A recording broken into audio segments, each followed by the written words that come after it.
Okay, I will attempt again. We're going to start, you guys, with balancing redox reactions. Redox is a shortened word for reduction oxidation or oxidation reduction. And the definition for something undergoing oxidation is basically loss of electrons. Example, aluminum with its 3 valence electrons forms commonly aluminum 3 plus by losing 3 electrons. This half reaction is called oxidation. The aluminum metal is also called the reducing agent or reductant.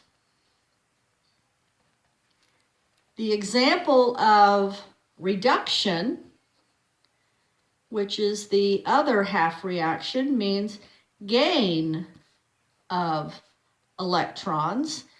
An example would be oxygen, the element, diatomic, gaining 4 electrons to make 2 of the oxide anions.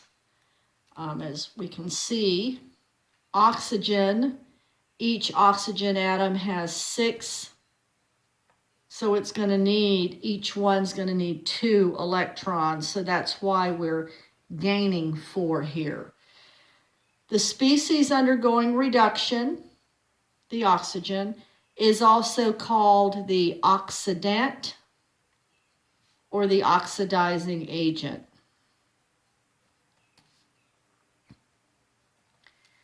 Redox reactions occur simultaneously. So this reaction I'm getting ready to write, y'all were taught, is a combination type reaction. If I have aluminum and I'm reacting it with oxygen, it's going to form the aluminum oxide. When you start with 2 elements in their free state, the oxidation numbers of each will be 0. The aluminum is going to change to +3, and the oxygen will change to -2.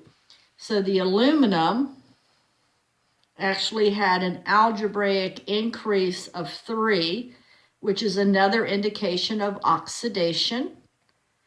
And the oxygen drops by 2. There are 2 oxygens doing it, so I'm going to teach to do that. So that's a total decrease of 4.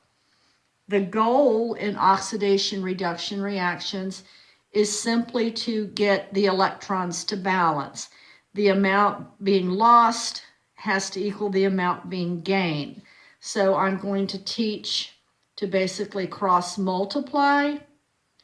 These numbers will give us a start of what we're going to write. We're going to write the 4 here, the 3 here, and then we'll balance. Well, we could have balanced this by inspection based on Chapter 8 reaction type, combination or combustion, the reactions with oxygen that you were taught. I taught earlier in 1110 chemistry that the aluminum is in group 3, so it's going to tend to want to stay +3 in the compound formed. But this is an illustration of the oxidation reduction process.